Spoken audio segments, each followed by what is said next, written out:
Live from New Delhi, you're watching DD India News Hour, India's voice to the world. I'm Siddharth Bharadwaj, and coming up in the next hour,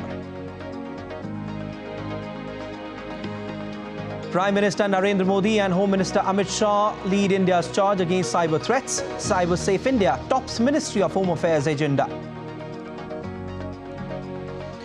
India's Minister for Electronics and Information Technology, Rajeev Chandrasekhar, hails artificial intelligence as cornerstone of digital innovation.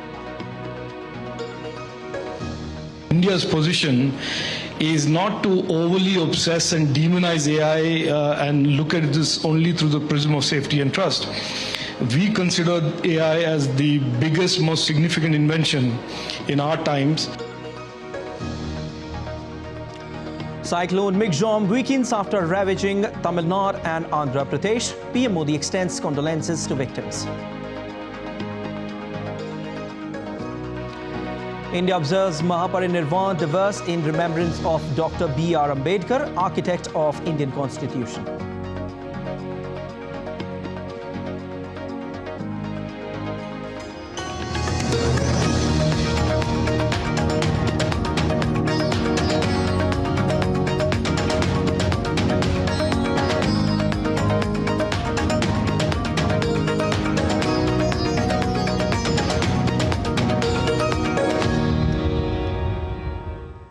Indian government is committed to curbing cybercrime. Under the leadership of Prime Minister Narendra Modi and guidance of Home Minister Amit Shah, building a cyber-safe India is one of the top priorities of India's Ministry of Home Affairs.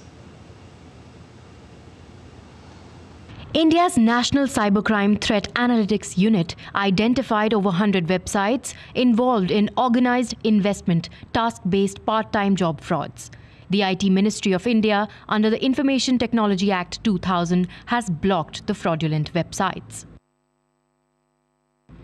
The frauds mainly involve targeted digital advertisements launched on platforms like Google and Meta.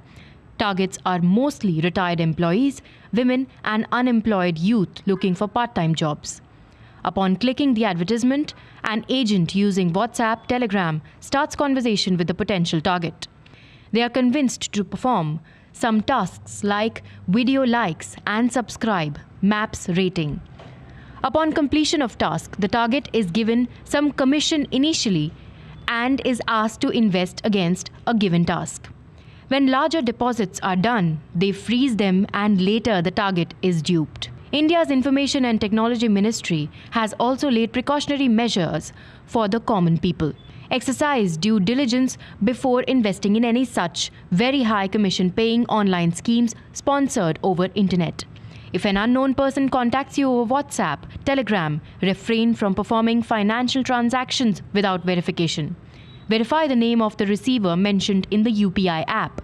If receiver is any random person, it may be a mule account and scheme may be fraudulent. Similarly, check the source from where initial commission is received. Citizens should refrain from doing transactions with unknown accounts. The Indian government has been diligent in blocking fraudulent portals. Earlier in February this year, the Indian government had taken steps to block about 230 apps and websites, including 138 betting and about 94 loan apps, which were traced to Chinese links on an immediate priority basis. Joins me for more on this. He's DD India correspondent. Arun, how is the Indian government planning to enhance its efforts in curbing cybercrime? Well, cybercrime is a global concern, and often on various multilateral platforms. Indian Prime Minister has highlighted that there is a need for a coordinated effort in order to combat the threats of the cybercrime and to create an ecosystem that is safe for the citizens of the respective countries. Now, India has apparently now banned more than 100 websites that were indulged in fraudulent activities. Now, we have often seen that. I mean, many of us must have received an SMS or a WhatsApp whereby they have said that you just have to click links. You have to subscribe to a YouTube channel, or maybe you have to just view a video and you'll be paid some free money. So mostly youngsters, homemakers, retired personnel are attracted, and the target audience of these fraudsters are also these people. And they click on these the unknown links, specifically. Initially, they are paid some commission, 20 rupees, 25 rupees for some videos. But rather, and after, creating a trust, they ask for they ask them to invest this money for further activities, and after that the money gets frozen and the fraudulent activity takes place. So this is a format that we have witnessed, and there are various websites that are indulged in these kind of activities. So now the Indian government, of course, because of certain multilateral arrangements as well, will also be shared on the global platform as well, on the multilateral platform as well, so that these kind of activities can be curbed on international level and international platform for other countries as well. So as of now, Indian government has taken a massive step in banning more than 100 websites that are indulged in these fraudulent activities. Okay, Arun, following what you've just said, can you just provide specific details on the initiatives outlined by Prime Minister Narendra Modi to combat cyber threats? So, when we talk about, number one, cryptocurrencies, Indian Prime Minister was the first global leader to talk on multilateral platform as to how there has to be coordinated effort as far as cryptocurrencies are concerned, because most of the money, the money that is being duped by innocent citizens or innocent people, that is, sent to other countries using cryptocurrencies. That's number one. Number two, these people operate from various other countries, and they work via virtual private networks or creating the dark net. And after that, they dupe the customers. So, it is very tough and difficult to trace these people. So, yes, we have seen that these Chinese websites specifically, and earlier also we have seen it how, the loan websites were also banned by the Indian government because they were indulging in, number one, taking out the data, the privacy data, now collecting the data specifically, and now using that data to dupe the customers or the fraud or the innocent citizens by these fraudsters. So yes, the Indian Prime Minister on various multilateral platforms has highlighted this point that there is a need for sharing of the data on international platform as far as these cyber crimes are concerned. And second, how can awareness be created? Because awareness is the key in these cases. Definitely, because yes. There is no free money in this world. Every money needs to be earned. Hard-earned money is the only way forward. And therefore, people need to understand that if somebody is offering you to click some links and to earn money and offering you money for just viewing a YouTube channel or subscribing to the YouTube channel, so you get money. So this is just a fraudster activity. And anybody, the part-time jobs are not, all the part-time jobs offered are not the fraudulent activity. But yes, if somebody is offering you free money, sitting at home, just clicking on links, if these kind of offers are made to you, be cautious, because these activities are, mostly and 100% all these activities are suspicious, and there's a caution that is required in these kind of activities. And no link, unknown link, suspicious link should be clicked on WhatsApp or Telegram, because this has become a great mode now to dupe people, because the moment you click on a link, your details starts getting shared on other, with other people as well, who might misuse it for their personal gains. So in that context, a cyber safe or an ecosystem that can be created that is, beneficial for all the stakeholders. And of course, if you find these kind of activities taking place, and a phone number trying to contact you, it is better to report it to the cybercrime website under the ambit of Home Ministry, so that a safe, a cyber ecosystem can be created in India, and of course, worldwide as well. Certainly a very important information to protect oneself from cybercrime. Now, Arun, are there any updates on the current state of cyber threats in India and how the Indian government is adapting to evolving challenges? As of now, when we talk about CERT-In is a website that keeps or that ensures that how can a cyber safe ecosystem can be created. Number two, government, we have seen in past 20 years, various websites, various applications that are indulged into these kind of activities, they get traced and of course banned as well. So in this case, whereby more than 100 websites were banned by the IT Ministry, this was traced by the Home Ministry's primarily by Home Ministry, and the information was given to the IT Ministry, and IT Ministry of course has banned these websites. So government is constantly, the ecosystem is so robust as of now, and of course all the countries, developing economies, are creating a robust ecosystem, and India is one of those countries whereby robust IT system is being created, so that these kind of cyber frauds can be combated. So government is adopting two-tier strategy. Number one, is to create, a better ecosystem as far as IT is concerned, as far as, a cyber secure environment is concerned. And on the other side, government is also ensuring that how can awareness be created, specifically in the remote areas, villages, in tier 2, tier 3 towns, in rural India specifically, whereby, these people try to target and to dupe money. Various movies are also made on these kind of activities. We have seen that are available on OTT platform as well, where people use various methods. So in that context, government is trying to create awareness as well. All right, with this, thank you so much, Arun, for providing all those details, and thank you for your analysis as well. And today in Manhattan, AI industry experts will gather for the 8th Annual AI Summit New York to forecast industry's trajectory. The summit, spanning 2 days, unites knowledge leaders, policymakers and corporate executives for discourse and workshops. Amid a global push for tech regulation, it assumes significance. DD India's correspondent Sally Patterson delivers more details on this crucial conclave. It's an opportunity to rub shoulders with some of the biggest names in AI. Representatives from technology companies, financial institutes and governments are set to hold talks and then stick around for networking afterwards. Tech giants including Microsoft, OpenAI and Google are all on the bill. Organisers say the summit, held on December 6th and 7th, will showcase how businesses are implementing and financing AI in a rapidly changing world. It comes just over a month after the UK held a major AI safety summit, looking at the risks of the economy and the industry. World leaders around the world are grappling with how to regulate it. In New York this week, the risks of AI will once again be in focus, tackling bias in technology, for example, but also opportunities for healthcare, finance, security, and more. Through speaker events, workshops, and feedback sessions, it's designed to be a very hands-on event. It promises to upskill employees through interactive and in-depth training sessions. And it is certainly an investment, with delegate tickets costing $2,400. Sally Patterson in New York, reporting for DD India. And back home, the 8th edition of the Global Technology Summit is taking place in New Delhi. The summit is convened to discuss questions related to technology, its impact on geopolitics and policy issues related to new, critical and emerging technologies. On areas of discussion include cross-cutting policy issues related to innovation and national security. India, over the years, has digitized its health, education and as well as financial services. At the ongoing summit, India's Minister for Electronics and Information Technology, Rajeev Chandrasekhar, said that India considers artificial intelligence as the biggest and most significant invention. He added that India considers AI to be a kinetic enabler of the digital and innovation economy.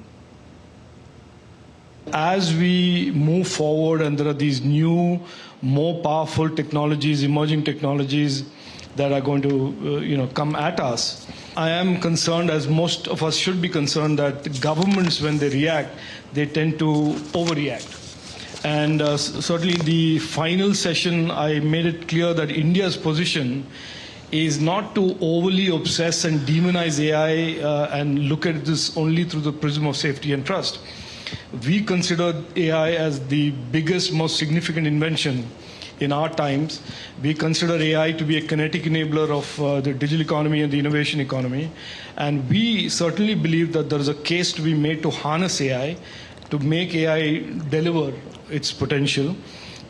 And addressing the summit, India's Union Minister of State for External Affairs and Culture, Meenakshi Lekhi, said sustainability are part of digital design.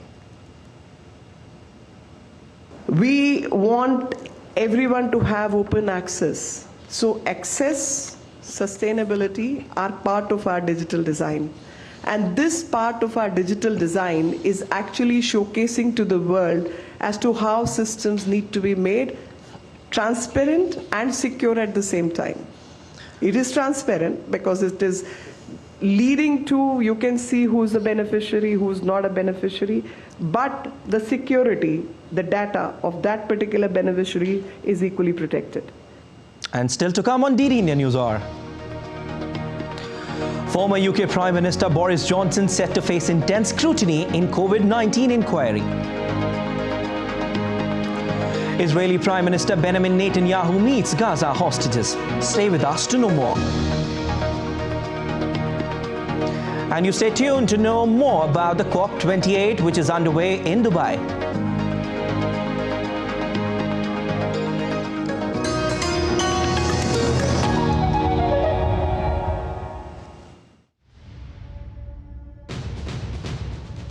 एक लंबे रक्तपात भरे युग का अंत धारा 370 के समाप्त होने से पहले। For decades and decades, downtown area of Srinagar has always been symbolic of unrest, turbulence, turmoil, disturbances, and everything that has to do with the disruption. पहले तो महीने में 20 दिन होता था हड़ताल, अब नहीं होती।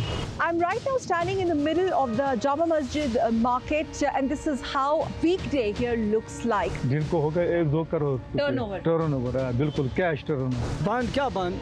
ये दुकान हालात बिल्कुल ठीक है, बिल्कुल ठीक है, कुछ नहीं होता है। कश्मीर तो बेनजीर है, हीरा है, दंगा फसाद तो नहीं है। The making of the Naya Kashmir or New Kashmir.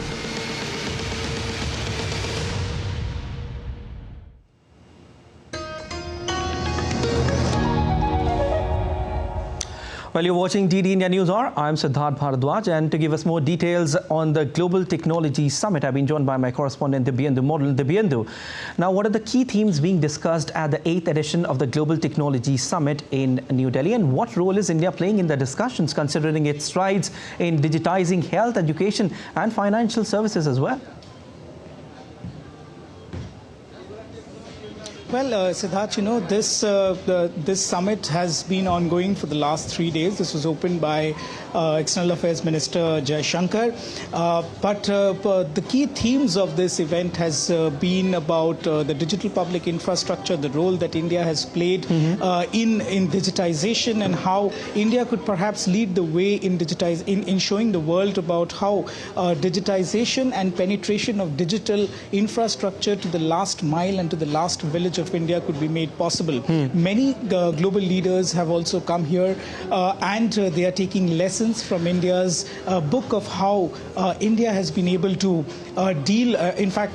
reach and transform India's public infrastructure and make it more digitized. Also, having said this, the discussions here are also much about the artificial intelligence and the role that artificial intelligence could play in the near future, and how artificial intelligence could transform many aspects of human lives, and how artificial intelligence could be used in the development of new technology, in the healthcare sector, in the education sector. So these are some of the key important topics that are being discussed here, and many fruitful discussions have been happening over the last 3 days. All right, Dibyendu, thanks for your analysis. And on the sidelines of the event, DD India correspondent Dibyendu Model spoke to Kizom Masley, Chief Digital Officer of the United Nations Development Programme, on how India is leading the digital public infrastructure sector.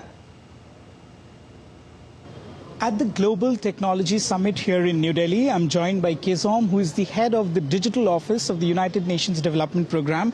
Welcome to Doordarshan, ma'am. When we talk about digital public infrastructure, you look at the transition that India has gone through. How do you look at the digital transition journey of India in the terms of digital public infrastructure? India has shown a tremendous leadership in the potential of digital public infrastructure, whether it's access to financial services, whether it's access to health services, and so on. So really, DPI has transformed lives of many Indians.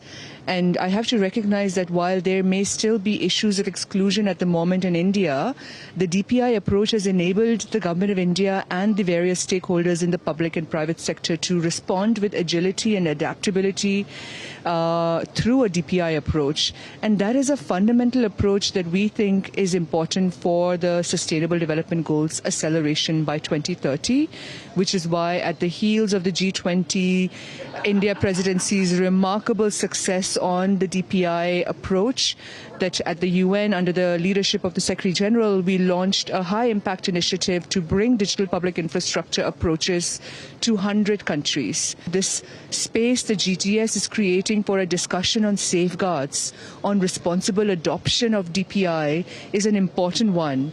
because the lives of people, their access, especially access for women, become fundamental principles of inclusion in a DPI approach.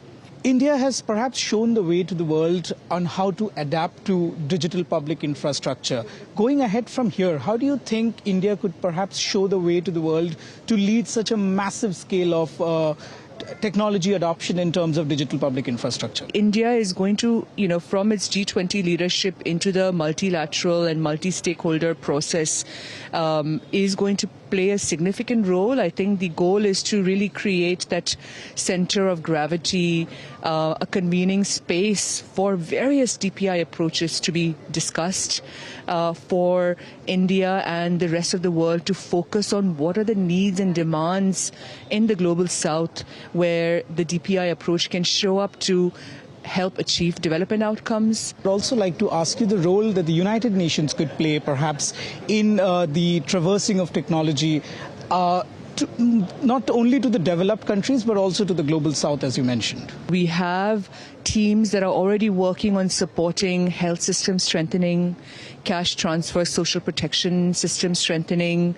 climate target meetings and so on. So we are across these countries. I think the time has come for now for multilaterals to really look at digital as a core enabler, but also as the horizontals that are required at the country level infrastructure of how we undertake and deliver development assistance. Digital public infrastructure has a lot of potential, not only for the developed nations, but also for the many in the global south. And perhaps India could lead the way towards this for the global south. With camera person Lalit Kumar, this is the Diendu model for DD India from New Delhi. And in the latest update of Cyclone Michaung, according to the India Meteorological Department, latest update, Michaung has weakened into a deep depression over central coastal Andhra Pradesh. But despite the landfall in Andhra Pradesh, the southern and coastal districts of East Indian state of Odisha have been put on alert since Tuesday night, with heavy rainfall forecast as severe cyclone Michaung moved northward. However, rescue and relief operations are underway in the affected areas, with local authorities and disaster response teams working to assist those affected by the cyclone and subsequent flooding.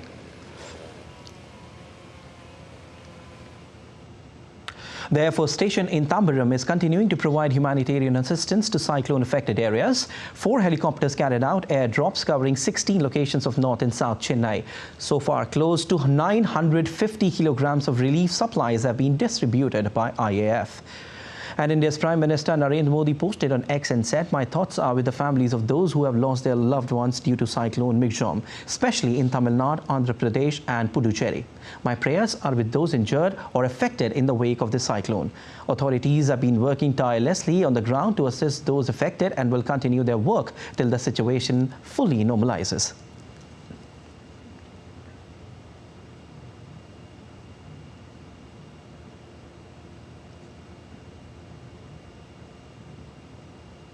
And for more on this, joining me live is Joya Singh from Chennai. Joya, what is the current status of Cyclone Michaung after causing heavy damage in Tamil Nadu and Andhra Pradesh? Well, for the past 2 days, there is no rain. So it is a godsend really. So the people are heaving a sigh of relief. However, many areas, especially those in the adjoining districts of Chennai like Chengalpattu and Tiruvallur, they are still reeling under knee-deep water, and the efforts are on to evacuate the stagnant water, though it remains a Herculean task. Several thousands of people, especially officials and the 19 teams of NDRF, their state counterparts and fire and rescue teams, they are all on the job to provide the much needed relief efforts. And Indian Air Force has also deployed its assets like helicopters, airdropping food packets in those areas that are still trapped due to inundation and severe heavy water logging. And the authorities have announced, declared holiday for schools and colleges in Chennai for one more day, tomorrow. Today it already remains closed, and the authorities have also postponed the half-yearly examinations for the schools in the 4 affected districts like Chennai, Chengalpattu, Tiruvallur, and Kanchipuram in view of the ongoing relief and rescue operations. Okay, now Jaya, how are the residents coping up with the aftermath of cyclone?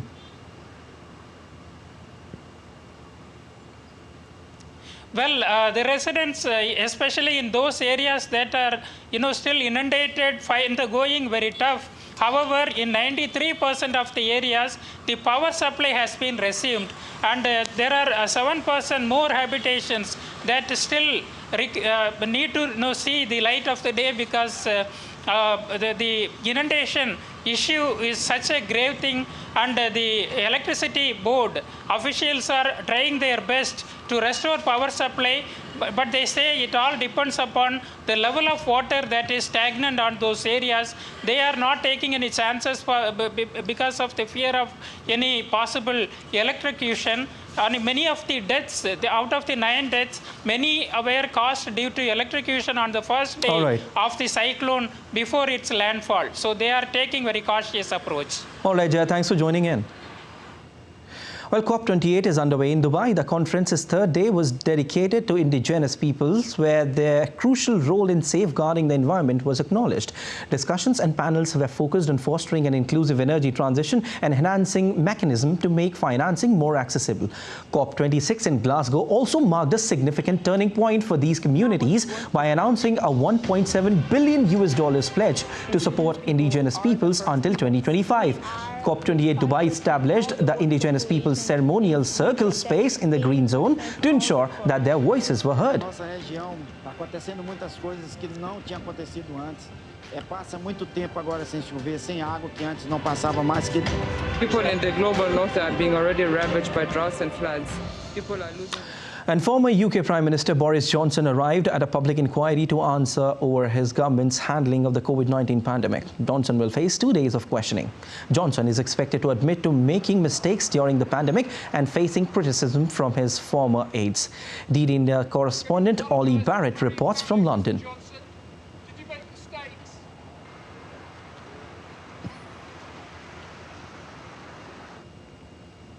We expect that Boris Johnson will point to things like the rollout of vaccines in this country more quickly than was seen in many other parts of the world. But up to this point, the questioning of various witnesses has painted a sometimes chaotic and dysfunctional picture of the Downing Street operation that the former Prime Minister was running during the COVID pandemic. We expect some fairly robust questioning, for example, about the timing of lockdowns imposed by Boris Johnson's government. The former Health Secretary, Matt Hancock, when he spoke to the COVID inquiry, suggested that he believed that if the UK had locked down earlier, at the beginning and in the middle of the COVID-19 pandemic, then thousands of lives could have been saved. We also expect that Boris Johnson will be asked about Partygate, that row, those controversies about parties in and around Downing Street during periods of lockdown, which were so controversial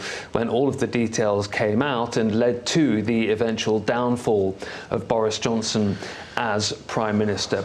We also expect Boris Johnson to deny allegations made by an aide during evidence to this inquiry that he was not focused on COVID-19 at the beginning of the pandemic because he was away writing a book on Shakespeare. This is very much expected to be the most high-profile moment of the COVID-19 inquiry so far. Boris Johnson will be questioned on Wednesday and then on Thursday. The inquiry was set up by his government to try and go through the preparation and the responses by the UK government to the COVID-19 pandemic and also learn lessons for the future.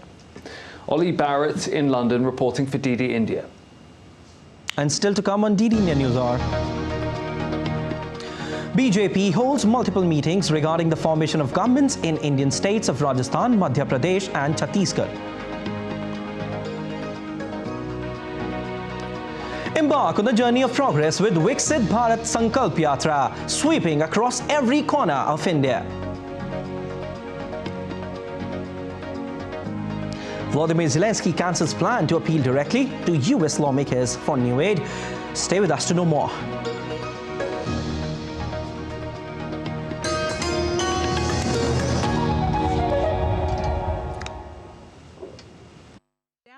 world that never stops, where information shapes our reality. One app stands out, helps you stay ahead of time. Introducing the DD India app, your gateway to a world of news right at your fingertips. Your most trusted source of news goes global, goes digital. Explore a world of options, top stories, live updates, in-depth analysis, and more. Stay informed wherever you are. Real-time alerts keep you ahead of the curve always. The DD India app, connecting you to the world, one story at a time. Download now and explore the world of knowledge, insights, and authentic.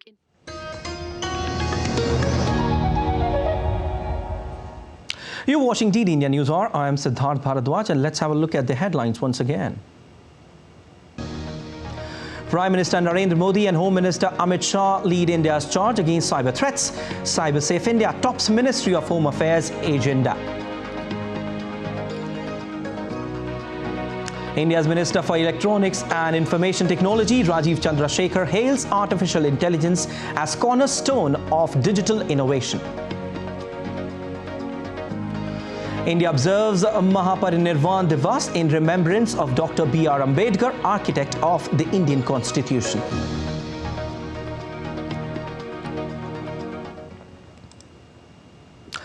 India's government has lashed out at the opposition for using foul language and blaming the EVMs for their recent electoral losses. Addressing a press conference, Indian Union Minister of Information and Broadcasting Anurag Thakur questioned Rahul Gandhi's silence and said the opposition spreads casteism and regionalism to gain votes.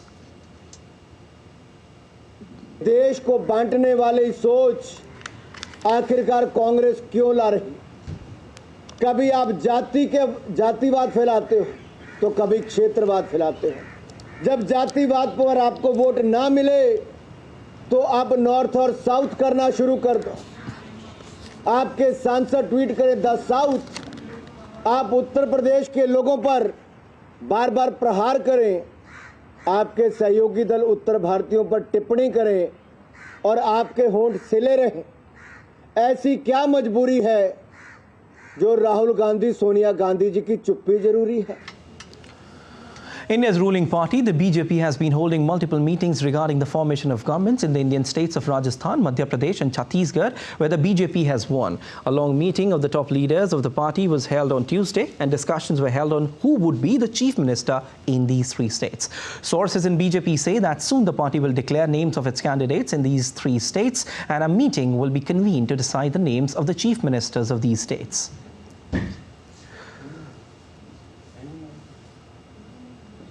In a momentous leap for gender equality, the nation rejoices as the Women's Reservation Bill secures passage.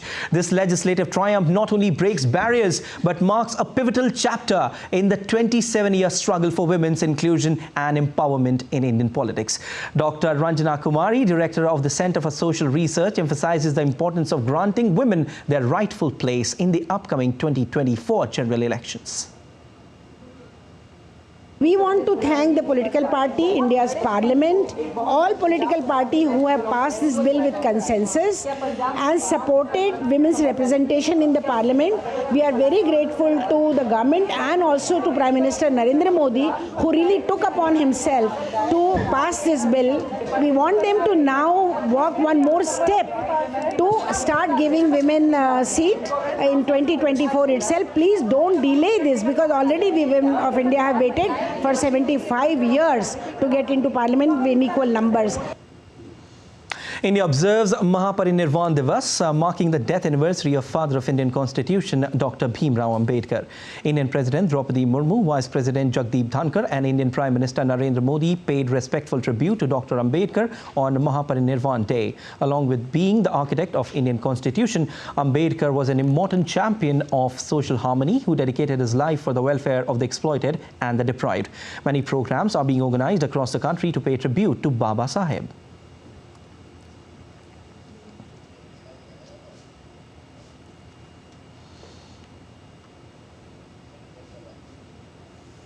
India's INB Secretary Apurva Chandra said that Viksit Bharat Sankalp Yatra gained significant momentum across the country. The financially weakest sections of society are displaying particular enthusiasm to learn about the welfare schemes of the central government. प्रधानमंत्री जी ने सबको कहा कि हमारा भारत में हमारे को एक तो विकसित राष्ट्र बनाना है।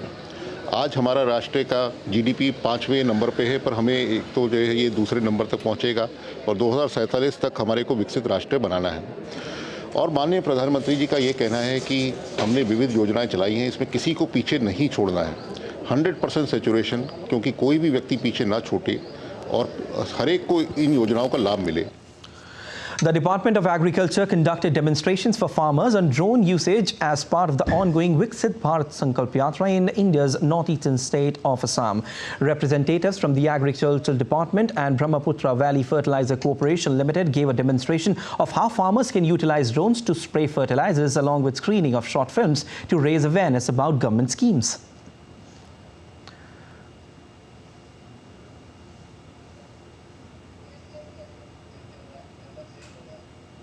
Under the Indian Prime Minister's initiative of Viksit Bharat Sankalp Yatra being developed in Jhansi, awareness programs have been created to inform various public welfare schemes run by the central government.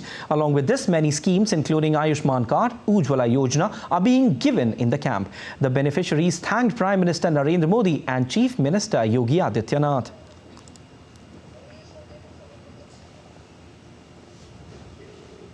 Indian Prime Minister's Viksit Bharat Sankalp Yatra reached Moti Mahal in India's Agra. The yatra included awareing people about public welfare schemes of central and Uttar Pradesh government. Free health checkup medicines were also distributed. And let's take a look at other stories making news. In the ongoing winter session of India's Parliament, discussion continues on Jammu and Kashmir Reservation Amendment Bill 2023 and Jammu and Kashmir Reorganization Bill 2023. These bills aims at expanding and restructuring J&K reservation laws and representation in its legislative assembly. After winning the assembly elections in Mizoram, Zoram People's Movement leader Lal Duhoma met Mizoram Governor Dr. Hari Babu Kambhampati at Raj Bhavan on Wednesday. Lal Duhoma called on Governor Hari Babu to stake a claim to form the government.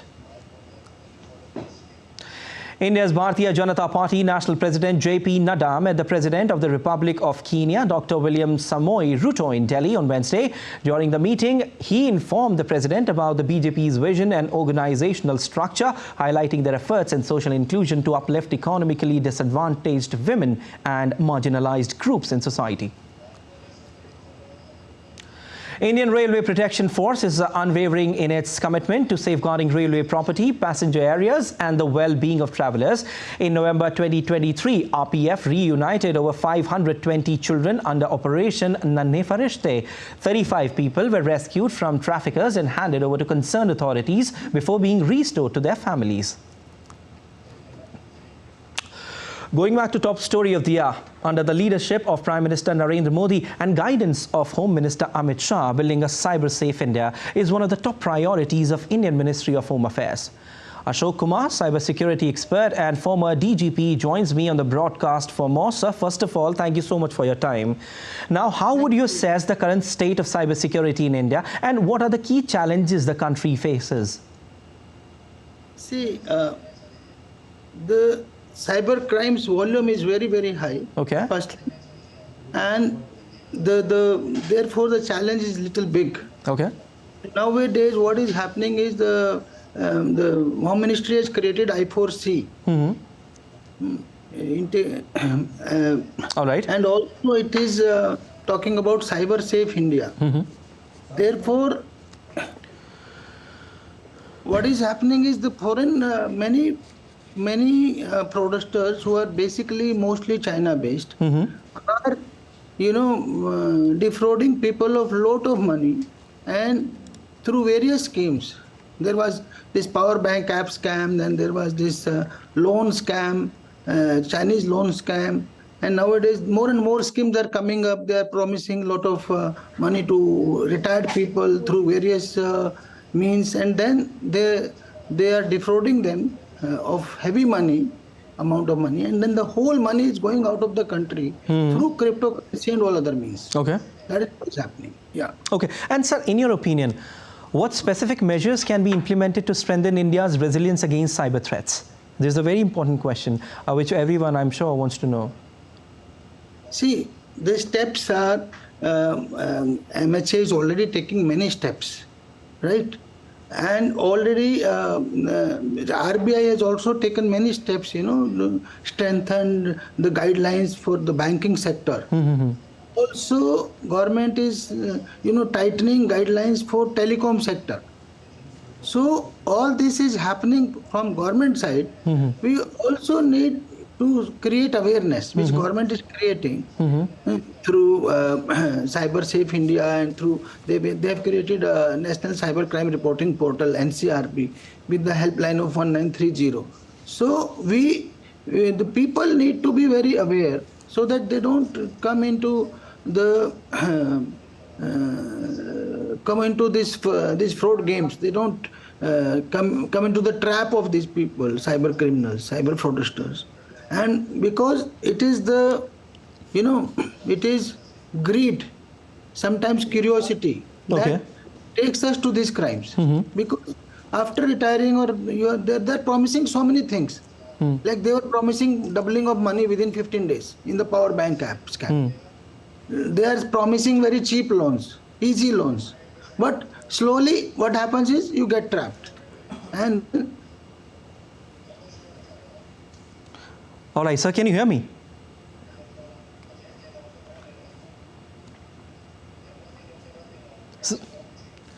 All right, so this is what the cyber threat does to you. And, you know, when it comes to the target audience, then the expert which was there and also our correspondent told us that it's about the retired personnel which are majorly targeted when it comes to cyber threat.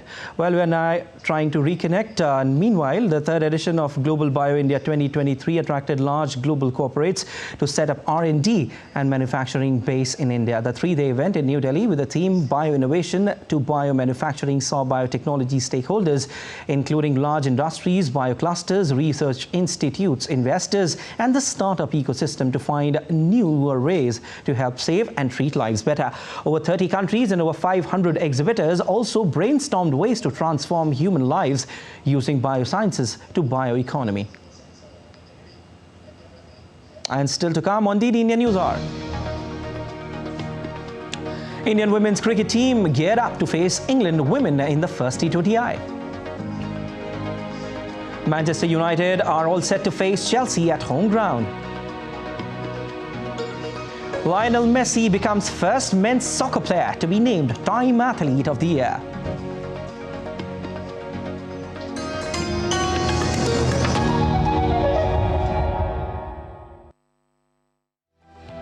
Turning crisis into opportunity, transforming ideas into action, stories of real change, tales of sustainable solution. This series is going to tell stories of such changemakers. Watch Changemakers on DD India.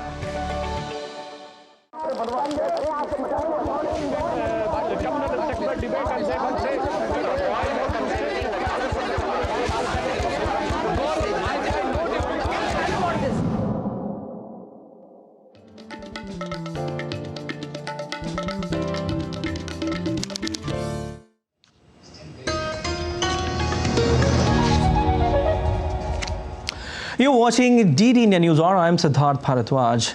And let's take a look at other stories making news around the world. The Australian government asked the opposition to support legislation that would allow authorities to detain some former immigration detainees. The detainees were released after a landmark ruling by a country's top court.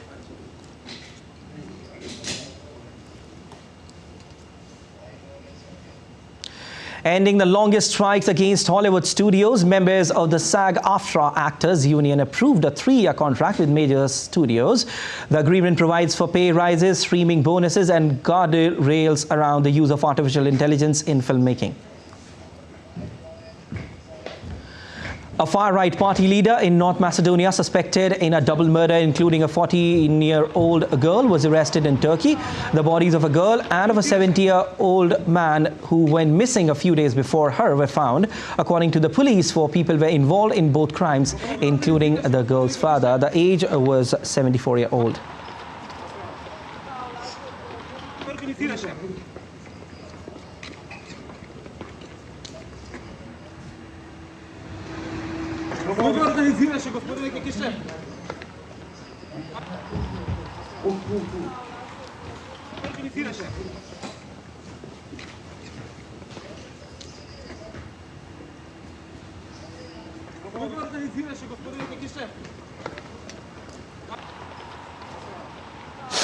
You're watching DD India News Hour. Time now for sport, and for that my colleague Deepika is here. Deepika, tell us what is happening in the world of sport. A lot of action is buzzing in the world of sports. Let's begin with cricket first, and let's get our viewers a quick look at what is happening in the world of cricket. So the Indian women's cricket team is all set to face off against England women in the first T20 international of a 3-match series at the iconic Wankhede Stadium in Mumbai.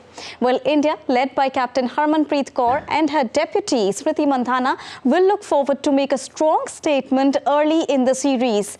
The squad features talented players like Jamir Rodrigues and Shafali Verma, who are expected to play a pivotal role. With both Yastika Bhatia and Richa Ghosh included as wicketkeeper batters, India's lineup boasts depth and firepower. Newcomers Saika Ishak and Shriyanka Patil, fresh from their impressive performances in the Women's Premier League, have also earned their maiden call-ups. The match will commence at 7 p.m. according to the Indian Standard Time today. Staying on cricket, the Indian men's cricket team left for South Africa from Bengaluru earlier today for this months-long tour to South Africa. The first batch of the players departed from Bengaluru.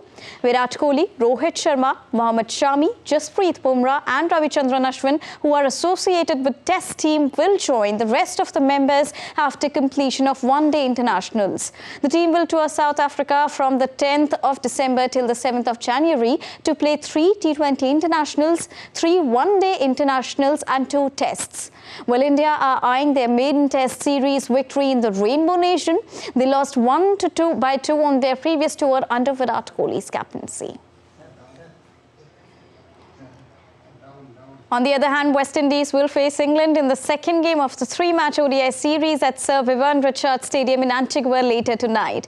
The West Indies had a great start to the series, securing a resounding victory over England in the first match. Skipper Shai Hope came to the party after he scored an unbeaten 109 runs off 83 balls to chase down England's 326-run target, which is their second highest successful run chase in ODIs.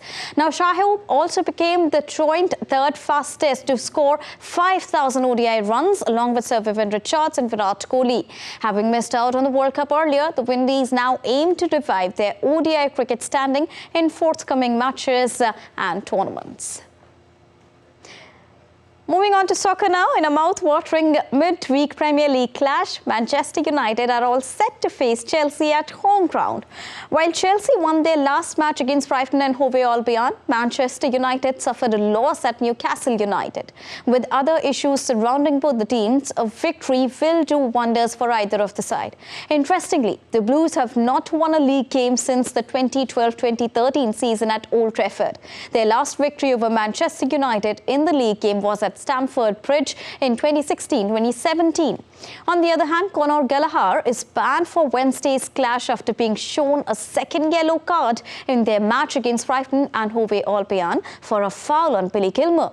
Hence, a victory for either team would provide a welcome respite in a tough December schedule. Staying on soccer, Argentina captain Lionel Messi becomes first men's soccer player to be named as Time Athlete of the Year after winning the Ballon d'Or for a second extending 8th time and elevating the profile of the sport in the US with his move to Inter Miami. Messi has made history by becoming the first male soccer player to be named as the Athlete of the Year by Time. Here's a report. Soccer's living legend Lionel Messi has bagged yet another accolade in the world of football. The 36-year-old has been named Time magazine's Athlete of the Year for 2023 after his move to the United States to join the Major League Soccer side Inter Miami. Time wrote, Messi managed to do what once seemed impossible, turning the US into a soccer country. Messi made his debut for the Florida-based franchise in July and announced his arrival by scoring a free kick in the final minutes to give his side a 2-1 victory. Since then, he has had a profound impact on the MLS. With the stars signing on board, Inter Miami won the League Cup, their first major trophy, beating Nashville in the final in which Messi scored. The Argentine international star scored 11 goals in 14 games in all competitions to finish the season. He was also nominated for the MLS MPV award. In October, Messi claimed a record, extending 8th Ballon d'Or crown after he played a key role in guiding Argentina to their first World Cup title in 36 years. When they beat defending champions France in the final in December 2022 in Qatar. The 36-year-old had no shortage of offers when he left Paris Saint-Germain earlier this year, choosing to sign for Major League Soccer's Inter Miami despite being linked with his former team Barcelona and a big money move to Saudi side Al Hilal. Ultimately, he ended up signing Inter Miami in a deal reported to be $20 million a year and also an ownership stake in the club when he retires.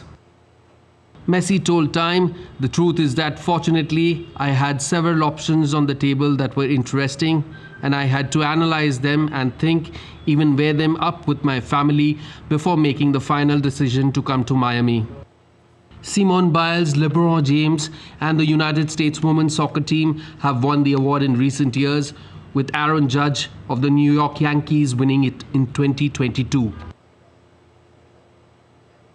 Now, ahead of tonight's super clash between Manchester United and Chelsea, Manchester City's boss Pep Guardiola said that he feels that they are going to be to hold a record fourth-year title despite whatever happened this season. Let's take a listen to him. My feeling today, we are going to win the Premier League. Today, if you ask me, we are going to win the Premier League. If we play in the level of Liverpool and Tottenham, we are going to win it again. The people don't believe it already for 3 draws, but yeah, we're going to do it again, knowing that it's not easy because no team have done it yet. So that's why the difficulty is there. So it was last season, it was this season, but if you ask me today what you're feeling, we're going to do it again. Of course I'm concerned, but I'm saying the average is lower than the last season. The chances concede in every single game except Chelsea game like that was, well, they create more than usual. But the rest of the games, the same level that the previous seasons that we won a lot of titles. Well, Kalinga Institute of Industrial Technology bagged the Best Sports Facility Award in the first edition of the CII Sports Business Awards 2023. KIIT and KISS founder Dr. Achyuta Samantha received the award. Earlier, KIIT was awarded the Rashtriya Khel Protsahan Puraskar 2022 by the Indian government. DD India correspondent Taposh Bhattacharya spoke to the founder, Dr. Achyuta Samantha, and this is what he had to say. Each university has been scaling one, feat after another milestone. What do you have to say about this new award, Best Sports Facility Award? From the beginning, we have been promoting sports and sports personnel like anything. Though KIT is a self-financing university, but we have created sports infrastructure of international standards like anything. All sports stadium have been created there. And also we have been promoting sports personnel, by which now we are having 15 students, those are Olympians. Recently Asiad Games, 14 students participated in Asiad Games and 4 got the gold and silver medal. And just concluded at Goa National Games, our students got 24 medals. Many students are also Arjun Awardee and Dronacharya Awardee. So we are very much happy. Along with the education, we have been promoting sports since 2000 onwards. And now the sports have created havoc in the entire country and everybody gives priority to sports, and sports plays very important role along with the education on the part of each and every student. In this context, I can say we are very much grateful to our Honorable Prime Minister Narendra Modi ji, who has really created havoc in sports. After he assumed the post of Prime Ministership, sports has got totally changed in India, and now India is doing so good in sports in a Commonwealth, Asiad and Olympic, and I am very confident in the coming years India will do a miracle in sports event in international platform. I want to know from you, sir, a lot of institutes are now collaborating with foreign universities. Is there any chance that KIIT University will join hand with any foreign university, getting the best practices from them and inculcating it in India? Already we have been in the process and we have already done it, and we will do in a bigger way, better way in the coming days.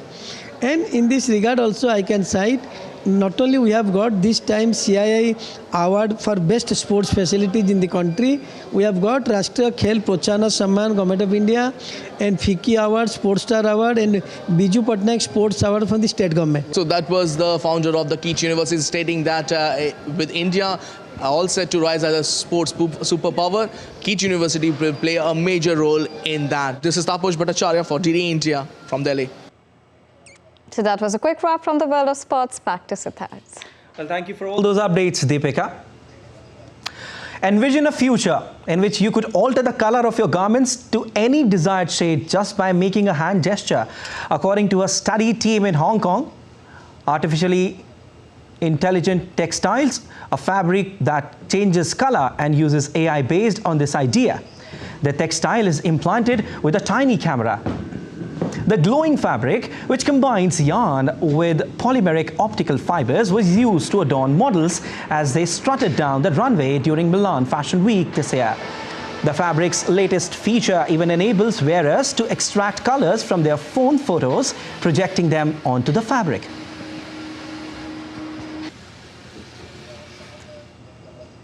All right, and that's all for this edition of DD India News Hour. But let us know your thoughts on the news of the day. You can connect with us on Facebook, X, formerly known as Twitter, and Instagram. We'll be back with more news as it breaks here on DD India. I'm Siddharth Bharadwaj from all of us here in Delhi. Thanks for watching DD India News Hour.